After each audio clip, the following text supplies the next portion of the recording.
Hello friends, कैसे हैं आप सब। फ्रेंड्स, एएस संस्कृत क्लासेस में मैं आपका हार्दिक स्वागत करती हूँ। फ्रेंड्स, आज हम संस्कृत साहित्य के किराता अर्जुनीयम के बारे में पढ़ेंगे।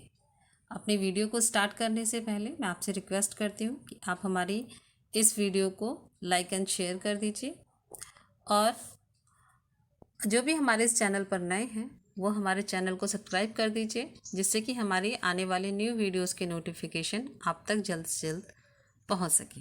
ओके, चलिए हम अपनी वीडियो को स्टार्ट करते हैं। किराता अर्जुनीयम।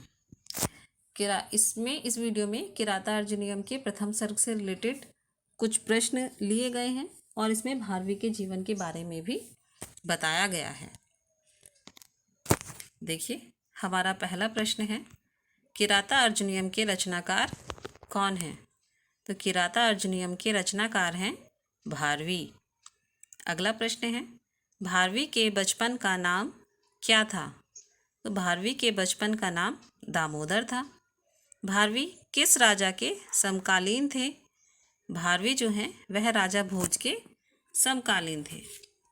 अगला प्रश्न है, भारवी के माता पिता का क्या नाम था?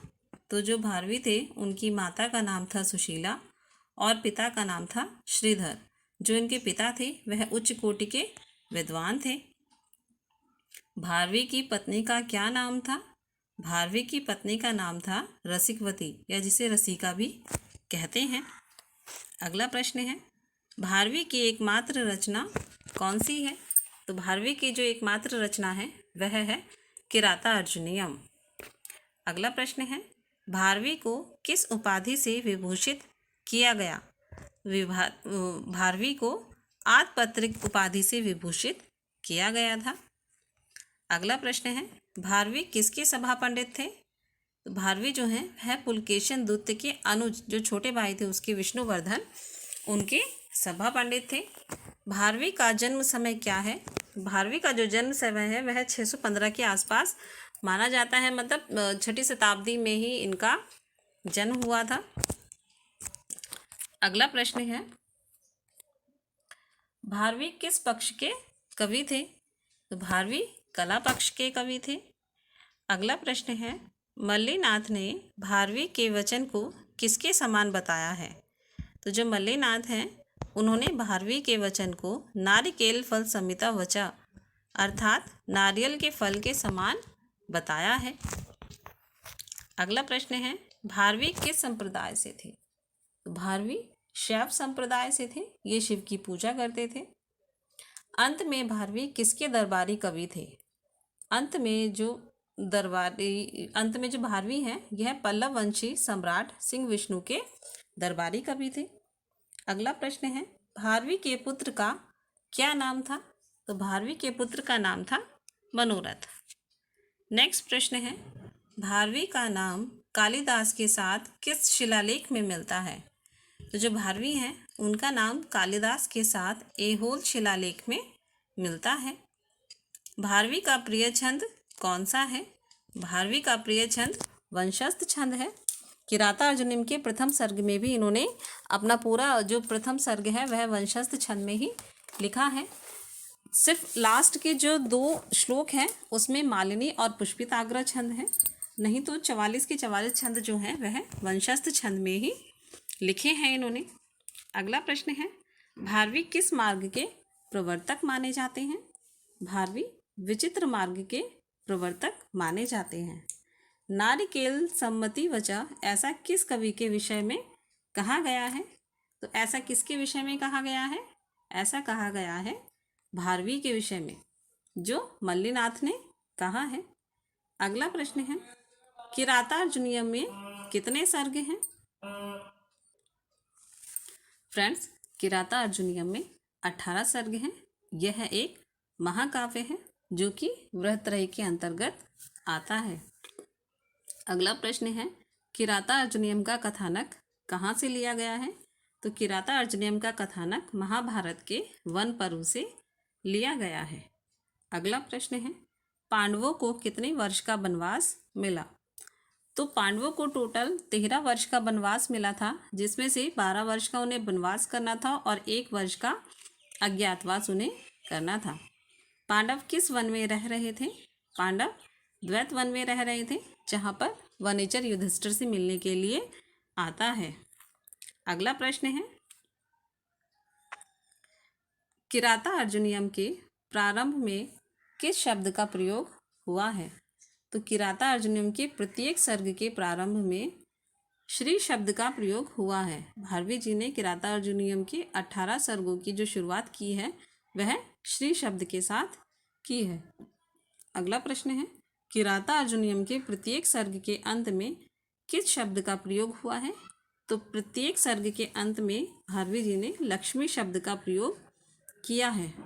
ध्यान रखिएगा फ्रेंड्स कि किराता अर्जुनियम के प्रत्येक सर्ग के प्रारंभ में श्री शब्द का प्रयोग हुआ है और अंत में लक्ष्मी शब्द का प्रयोग हुआ है। अगला प्रश्न है, किराता अर्जुनियम पर मल्लिनाथ की टीका कौन सी है? तो किराता अर्जुनियम पर मल्लिनाथ की टीका है घंटापथ। अगला प्रश्न है, अर्थ गौरव के लिए कौन प्रसिद्ध है? अर्थ गौरव के लिए कौन प्रसिद्ध है? अर्थ गौरव के लिए भारवी प्रसिद्ध है। अगला प्रश्न है, भारवी के अर्थ गौरव का स्रोत क्या है? भारवी के अर्थ गौरव का स्रोत है उनकी सूक्तियाँ। किराता अर्जुनियम जो महाकाव्य है वह सूक्तियों का रत्नाकर कहा जाता है और इन्हीं सूक्तियों के लिए ही भारवी को अर्थ गौरव का स्रोत मिला है। किराता अर्जुनियम की प्रमुख घटना कौन सी है? किराता अर्जुनियम की जो प्रमुख घटना है वह है अर्जुन द्वारा पाशुपत अस्त्र प्राप्त करना। अगला प्रश्न है, किराता अर्जुनियम का प्रमुख रस क्या है? तो किराता अर्जुनियम का प्रमुख रस है वीर रस। अगला प्रश्न है, किराता अर्जुनियम में कौन सा प्रत्यय है? तो किराता अर्जुनियम में 6 प्रत्यय है। अगला प्रश्न है, किराता अर्जुनियम महाकाव्य के प्रत्येक सर्ग में प्राय कौन सा छंद है? तो किराता अर्जुनियम महाकाव्य के प्रथम सर्ग में वंशस्थ छंद है। अंत के जो 2 श्लोक हैं उसमें 45 और 46 में मालिनी और पुष्पिताग्र छंद है। वरम विरोधो अपि समम महात्म भी, यह सूक्ति किसकी है? तो यह सूक्ति किराता अर्जुनियम की है। अगला प्रश्न है, सचिंतयेव भ्यस्तवेदस्य तीरहो दुरंता बलवद्योरोधिता, यह किसके विषय में कहा गया है? तो यह कहा गया है दुर्योधन के लिए। अगला प्रश्न है, निराश्रय हंता हता मनस्विता, यह किसकी उक्ति है? तो यह कही है द्रौपदी ने। अदेव मातृका का प्रयोग किस ग्रंथ में है? तो अदेव मातृका शब्द का प्रयोग किराता अर्जुनियम में है। जो अदेव मातृका मतलब होता है वर्षा के जल के सहारे न रहने वाले। अगला प्रश्न है, हितम मनोहारी च दुर्लभम वचा, सूक्ति किस काव्य की है? तो हितम मनोहारी च दुर्लभम वचा जो सूक्ति है वह किराता अर्जुनियम की है। वर्णलिंगी शब्द का क्या अर्थ है? वर्णलिंगी शब्द का अर्थ है ब्रह्मचारी। अगला प्रश्न है, किराता अर्जुनियम में दुर्योधन अपनी श्रेष्ठता प्रदर्शित करने के लिए जो आचरण करता है वह किस नीति पर आधारित है? तो वह मनु के द्वारा जो नीति लिखी है मनु ने उस पर आधारित है, जिसे मानवीय पद्धति भी कहते हैं। युधिष्ठिर से द्वैत वन में कौन मिलने के लिए आता है? युधिष्ठिर से द्वैत वन में वनेचर मिलने के लिए आता है। वनेचर युधिष्ठिर को क्या बताता है? तो जो वनेचर है वह युधिष्ठिर को दुर्योधन की राज व्यवस्था के बारे में बताता है। जब पांडवों को वनवास हो गया था 13 वर्ष का, तो जो युधिष्ठिर हैं उन्होंने दुर्योधन की राज व्यवस्था देखने के लिए वनेचर को भेजा था। तो वनेचर वापस आकर युधिष्ठिर को राज व्यवस्था के बारे में बताता है। अगला प्रश्न है, दुर्योधन कुरु प्रजा को प्रसन्न करने के लिए जो विशेष व्यवस्था करता है वह किससे संबंधित है? तो वह विशेष व्यवस्था है सिंचाई व्यवस्था को उन्नत करने से। अगला प्रश्न है किराता अर्जुनियम में किस विषय का चमत्कारित्व है? तो वह चमत्कारित्व है अर्थ गौरव का, क्योंकि भारवी अर्थ गौरव के लिए जाने जाते हैं और यही उनकी विशेषता है। अगला प्रश्न है वनेचर शब्द का संस्कृत प्रतिशब्द क्या होगा? तो वनेचर शब्द का जो संस्कृत प्रतिशब्द है वह है गुप्तचर। अगला प्रश्न है दुर्योधन कब भयभीत हो जाता है? तो जो दुर्योधन है वह युधिष्ठिर का नाम सुनकर भयभीत हो जाता है। कुरुणामधिप का क्या तात्पर्य है? तो कुरुणामधिप का तात्पर्य है दुर्योधन। अगला प्रश्न है सहसा विदित न क्रियाम विवेक किस कवि का प्रिय श्लोक है? तो यह श्लोक है भारवी का। अगला प्रश्न है किराता अर्जुनियम में किरात शब्द किसका बोधक है? तो किरात शब्द बोधक है शंकर का। हमारा अगला प्रश्न है हितम मनोहारी च दुर्लभम वचा उक्ति किसकी है? तो हितम मनोहारी च दुर्लभम वचा यह उक्ति वनेचर की है। अगला प्रश्न है जटाधर संजीवोदिह पावकम यह कथन किसको कहा गया है? तो जटाधर जो है युधिष्ठिर को कहा गया है।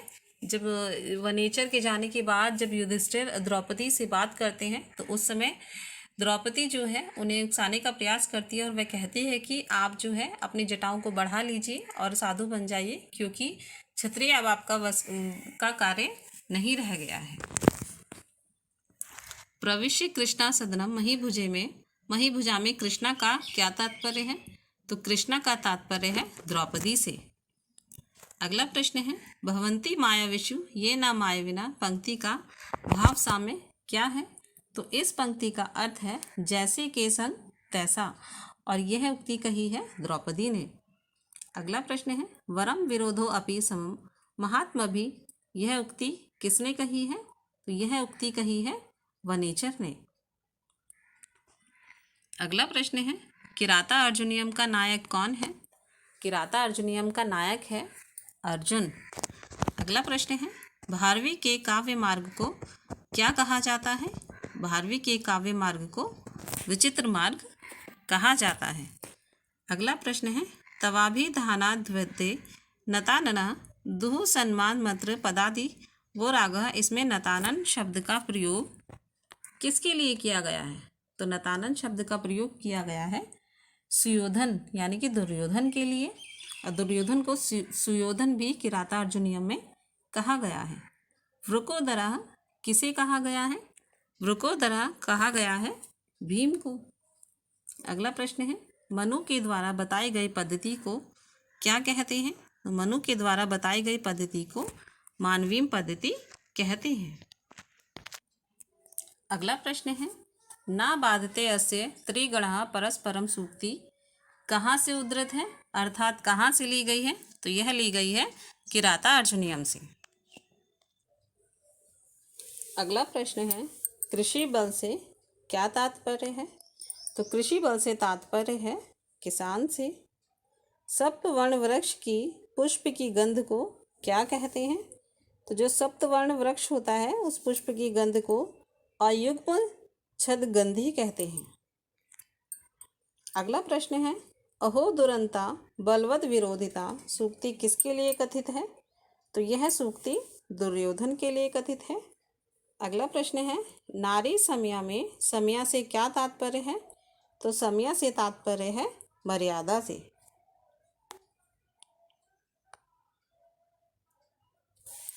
अगला प्रश्न है सूक्तियों का रत्नाकर किसे कहा गया है? तो सूक्तियों का रत्नाकर किराता अर्जुनियम को कहा गया है। राजा का तृतीय नेत्र कौन होता है? राजा का तृतीय नेत्र गुप्तचर होता है। भारवी के वचनों को कैसा बताया गया है? तो भारवी के वचनों को नारियल के समान बताया गया है। अगला प्रश्न है भारवी के बाद किसका समय माना जाता है? तो भारवी के बाद माघ का समय माना जाता है। भारवी का प्रिय अलंकार कौन सा है? तो भारवी का प्रिय अलंकार है अर्थांतर न्यास अलंकार। फ्रेंड्स, वीडियो को आगे बढ़ाने से पहले मेरी आपसे रिक्वेस्ट है कि अगर ये वीडियो आपको अच्छी लगती है तो प्लीज़ इसे लाइक करिए और ज़्यादा से ज़्यादा शेयर करिए।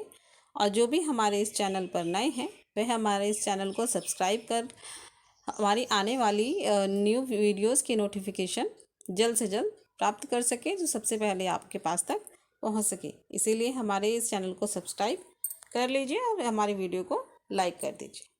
चलिए, हमारा अगला प्रश्न है, द्रौपदी युधिष्ठिर को किसके प्रति उकसाती है?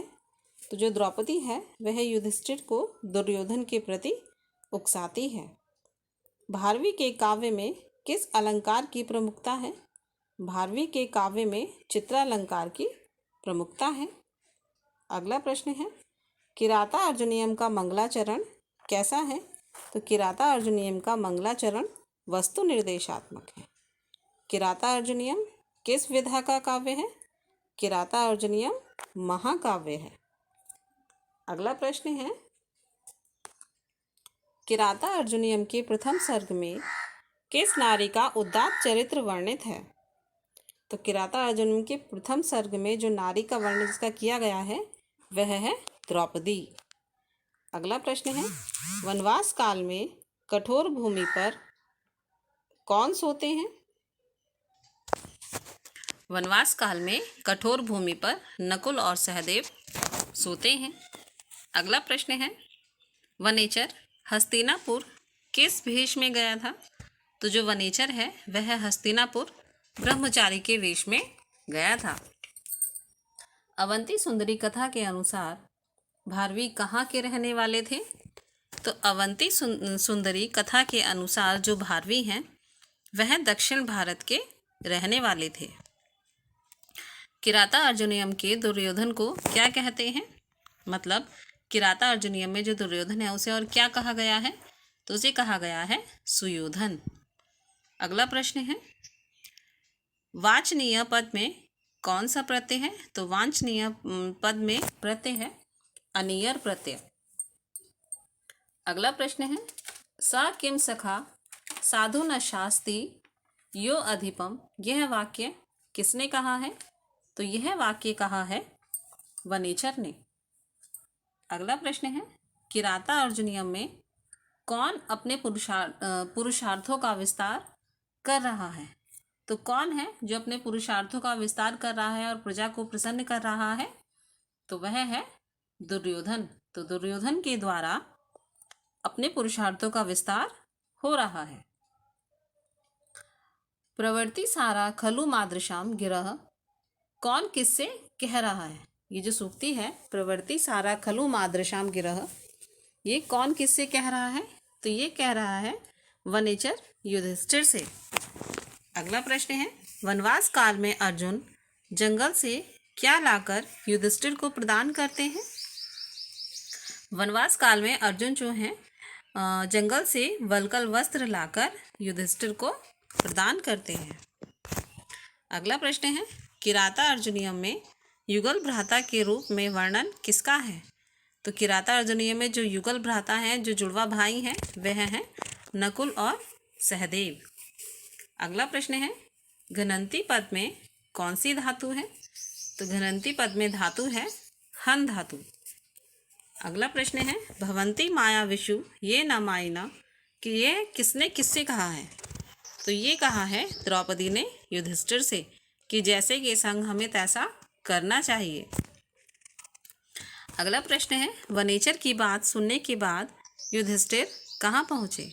तो वनेचर की बात को सुनने के बाद युधिष्ठिर द्रौपदी के पास पहुँचते हैं और द्रौपदी से सारा वृत्तांत बताते हैं जो वनेचर उन्हें बता के गया है। इसीलिए द्रौपदी युधिष्ठिर से कहती है कि महाराज आप जैसे कि संग तैसा कीजिए। अगला प्रश्न है, दुर्योधन की शासन व्यवस्था जानने के लिए हस्तिनापुर किसे भेजा गया था? तो दुर्योधन की शासन व्यवस्था को जानने के लिए हस्तिनापुर वनेचर को भेजा गया था। अगला प्रश्न है, किराता अर्जुनियम में अर्जुन को शिव से कौन सा अस्त्र प्राप्त हुआ था? तो किराता अर्जुनियम में अर्जुन को शिव से पाशुपतास्त्र प्राप्त हुआ था, जो कि किराता अर्जुनियम की एक मुख्य घटना है। अगला प्रश्न है, वनेचर किस ग्रंथ का पात्र है? वनेचर किराता अर्जुनियम का पात्र है। भारवी का जन्म स्थान क्या है? भारवी का जन्म स्थान दक्षिण भारत का अचलपुर माना जाता है। अगला प्रश्न है, किराता अर्जुनियम निबद्ध किसमें है? तो जो किराता अर्जुनियम है वह सर्गों में लिखा गया है। किराता अर्जुनियम के प्रथम सर्ग का आरंभिक वक्ता कौन है? तो किराता अर्जुनियम के प्रथम सर्ग का जो आरंभिक वक्ता है, जिसने सबसे पहले कहा है, वह है वनेचर, क्योंकि वनेचर ही सबसे पहले द्वैतवन में आकर युधिष्ठिर को प्रणाम करता है और उनसे सारा वृतांत सुनाता है। फ्रेंड्स, इस वीडियो में हमने किराता अर्जुनियम के कुछ इम्पोर्टेंट क्वेश्चंस आपके लिए लिए हैं, जो कि आपके लिए बहुत इम्पोर्टेंट है। तो आप इन्हें अच्छे से पढ़िए और ये वीडियो अगर आपको अच्छी लगती है तो आप इसे लाइक करिए, शेयर करिए और हमारे चैनल को सब्सक्राइब कर लीजिए। ओके, अब हम मिलेंगे आपसे अपनी अगली वीडियो में एक नए टॉपिक के साथ, आपके लिए कुछ नई जानकारी लेकर। तब तक के लिए हमें आज्ञा दीजिए। नमस्कार।